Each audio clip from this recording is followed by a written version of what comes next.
कृष्णाय वासुदेवाय हरे परमात्मने प्रणत क्लेशनाशाय श्री गोविंदाय नमो नमः। मैं तुलसी तेरे आंगन की। आप देख रहे हैं महारानी तुलसी। सबसे पहले महारानी तुलसी को प्रणाम। ये तुलसी हैं और ये हमारे जीवन में इतना उपयोगी हैं कि हम सोच भी नहीं सकते हैं, हम कल्पना भी नहीं कर सकते हैं। ये तुलसी महारानी हैं, हमारे सभी प्रकार के तापों को नष्ट करने की क्षमता इनमें पाई जाती है। दैहिक, दैविक और भौतिक ताप ये जीव को आवागमन से मुक्त करती हैं। ये महारानी तुलसी हैं। ये भगवान कृष्ण को अत्यंत प्रिय हैं और यह जीवन में हमारे हर प्रकार से सदुपयोगी हैं। मैं आपको आज बताऊंगा तुलसी महारानी की विशेषता क्या क्या है। जी हाँ, आप बड़े ध्यान से सुनिएगा। ये तुलसी महारानी है, यह औषधीय एक पौधा है। ये हमारे जीवन में सभी प्रकार से हमें रोगों से, बीमारियों से ये बचाते हैं। तो मैं आपको तुलसी महारानी की विशेषता इस वीडियो के माध्यम से बताऊंगा। सबसे पहले आप नतमस्तक होकर के तुलसी महारानी को प्रणाम कीजिए, वंदन कीजिए, क्योंकि तुलसी महारानी केवल वृक्ष नहीं अपितु यह साक्षात हमारे लिए ईश्वर का एक वरदान है। तो यह हैं तुलसी महारानी। यदि आप रोगों से बचना चाहते हैं तो किसी भी प्रकार से इनका आप सेवन कीजिए। तुलसी का अर्क आप यदि कंठ से संबंधित कोई बीमारी है तो आप तुलसी का अर्क पान कीजिए। आप पेट से संबंधित कोई बीमारी है तो तुलसी के अर्क का आप पान कीजिए। ये तुलसी केवल वृक्ष नहीं अपितु हमारे लिए एक वरदान है। जी हाँ, यदि ये माला बनाकर गले में धारण किया जाए तो कभी भूल करके भी यमदूत हमारे आसपास नहीं आते हैं, बिल्कुल नहीं आएंगे। यदि तुलसी की माला बनाकर गले में धारण किया जाए तो मृत्यु के समय जीवात्मा को मुक्ति प्राप्त होती है, वैकुंठ प्राप्त होता है। इसमें किसी प्रकार का कोई भ्रम और संदेह नहीं है। यह तुलसी यदि हम इन तुलसी महारानी का दूसरे प्रकार से यदि हम सदुपयोग में लाएं तो मैं आपको बताऊं इनकी विशेषता। यदि आप कहीं बीमार हैं, अस्वस्थ हैं, आपको जुखाम है, सर्दी है, गला खराब है, कंठ अवरुद्ध हो रहा है, तो तुलसी महारानी को आप औषधीय रूप में आप काढ़ा में बना करके आप अपने स्वास्थ्य में, सेहत में सुधार ला सकते हैं। ये सूखी तुलसी महारानी है। ये आप इसको अपने गमले में बीज डाल करके नया पौधा उत्पन्न कर सकते हैं और इसी का माला आपके गले में जब धारण होता है तो आपको वैकुंठ का टिकट मानो सहज ही प्राप्त हो जाया करता है। मैं आपको एक और बात बताऊं, ये तुलसी महारानी हैं और कहा गया है कि इनके बिना भगवान भोग नहीं लगाते हैं। जी हाँ, ये बहुत बड़ी बात है कि किसी भी पदार्थ में यदि तुलसी का पत्ता ना पड़े तो पूर्णतया वो प्रसाद नहीं बन पाता है। और ख़ासकर भगवान विष्णु की पूजा में, भगवान शालिग्राम की पूजा में, भगवान श्री राम की पूजा में तुलसी वृक्ष की बड़ी महिमा है। यदि तुलसी का पत्ता न डाला जाए तो ठाकुर भोग भी नहीं लगाते हैं, इतनी महिमा तुलसी महारानी की है। और यदि आपके गले में ये हैं तो आपके यहाँ कभी यमदूत नहीं आएंगे, आप वैकुंठ के अधिकारी हो जाया करते हैं। यदि आप तुलसी के माला पर जप करते हैं तो आपका जो जप है वो 1000 गुना अधिक आपको फल देगा और आपका मंत्र स्वतः सिद्ध हो जाएगा। मतलब यह है किसी प्रकार से भी आपके जीवन में तुलसी लाभदायक हैं और इन तुलसी महारानी का आप सेवन कीजिए। आप 99% बीमारियां आपकी तुलसी महारानी का सेवन करने से ठीक हो जाएगा।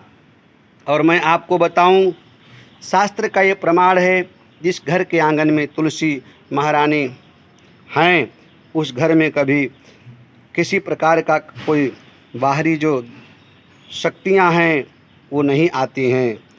जिस घर में तुलसी महारानी हैं उस घर का माहौल शुद्ध होता है, वातावरण शुद्ध होता है, उस घर में हारी बीमारी नहीं लगती है, उस घर के लोग परस्पर एक दूसरे से प्रेम करते हैं।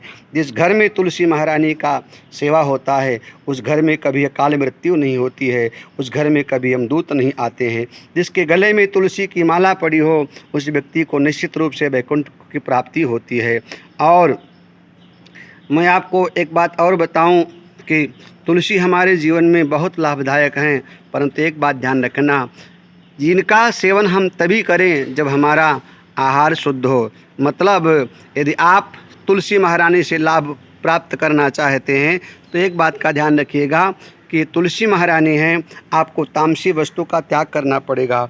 यदि आप तुलसी महारानी को गले में धारण करके किसी प्रकार तामसी वस्तु का उपयोग करते हैं, आपका खान पान बिगड़ा हुआ है, तो निश्चित रूप से तुलसी महारानी आपको लाभ नहीं पहुंचा सकती हैं। आप ध्यान रखिएगा, आप यदि गले में तुलसी माला धारण करते हैं तो आपका खान पान शुद्ध होना चाहिए, यानी आप वैष्णव परंपरा से जुड़े, आप शाकाहारी हो, आप सबसे पहले शुद्ध बने, तभी तुलसी महारानी आपको लाभ प्रदान कर सकती हैं। और आपके घर के आंगन में भी यदि तुलसी हैं तो तुलसी तभी आपको लाभ पहुंचा सकती हैं जब आपके घर का वातावरण शुद्ध हो, आपका खान पान दुरुस्त होना चाहिए। तुलसी महारानी की क्या महिमा है, मैं आपको एक बात और बताऊं। एक छोटी सी मैं आपको कथा सुनाऊं। एक बार रुक्मणी मैया ने नारद जी से पूछा कि देवर्षि बताइए, ऐसा कौन सा उपाय किया जाए कि अगले जन्म में भगवान कृष्ण ही मुझे पति के रूप में मिले। मुझे डर लगता है कि कहीं भगवान हमसे दूर न चले जाएं।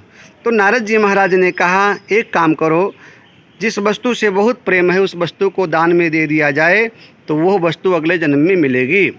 तो रुक्मणी मैया नारद जी महाराज की बातों में आ गईं और उन्होंने कहा, यदि ऐसा है अगले जन्म में मुझे कृष्ण मिले तो मैं कृष्ण भगवान को इस जन्म में दान करने के लिए तैयार हूँ।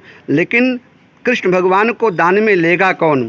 तो नारद जी महाराज ने कहा, इसमें कौन सी बड़ी बात है, हमें दान लेने का अधिकार है, हम भगवान को दान में ले लेंगे।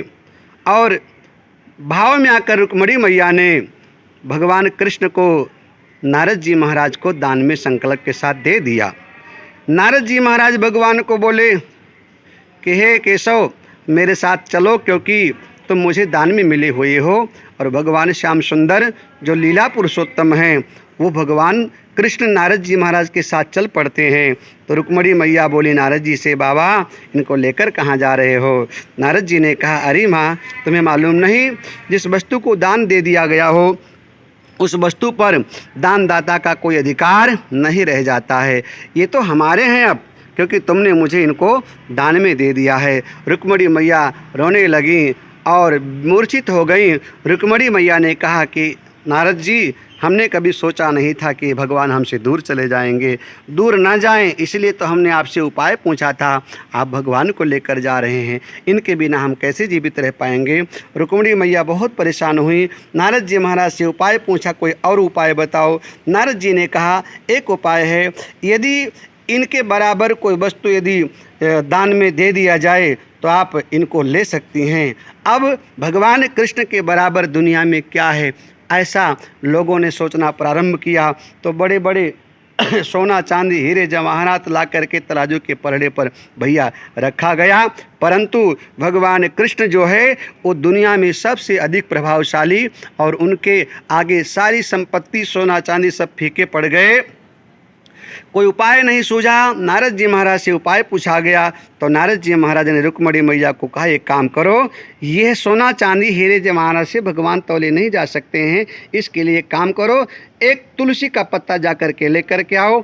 और रुक्मणी मैया नारद जी महाराज के कहने से दौड़ करके जाती हैं, तुलसी महारानी का पत्ता लेकर के आई और नारद जी महाराज एक परड़े पर कृष्ण भगवान को, एक परड़े पर तुलसी का पत्ता रख देते हैं और भगवान श्याम सुंदर एक तुलसी के दल से साहब तौल लिए जाते हैं। मतलब यह है कि तुलसी की इतनी महिमा है और कहा गया है, यदि ठाकुर जी को भोग लगाते समय यदि ठाकुर जी के ऊपर तुलसी महारानी ना चढ़ाई जाए या स्नान के बाद शालिग्राम भगवान को तुलसी चढ़ाया ना जाए तो शालिग्राम भगवान के सिर में दर्द होने लगता है। यानी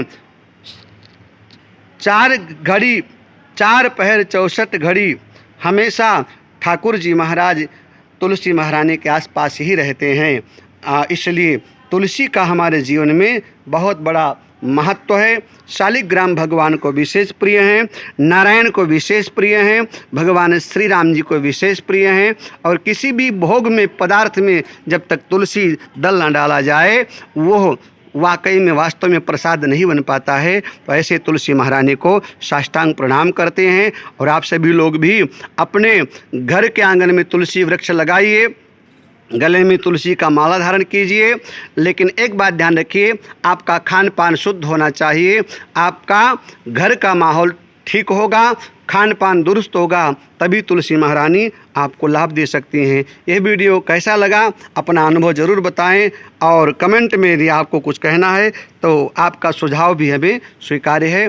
जय जय सीताराम। हमारे चैनल को आप सब्सक्राइब कीजिए, शेयर कीजिए। और यदि ये वीडियो आपको किसी प्रकार से अच्छा लग रहा है तो कृपया सनातन धर्म के लिए इसको आप शेयर कीजिए और इस सनातन परंपरा को, संस्कृति को आगे बढ़ाने में हमारी मदद कीजिए। जय सीताराम। हर हर महादेव। शालिग्राम भगवान की जय हो, तुलसी मैया की जय हो, लक्ष्मी नारायण भगवान की जय हो।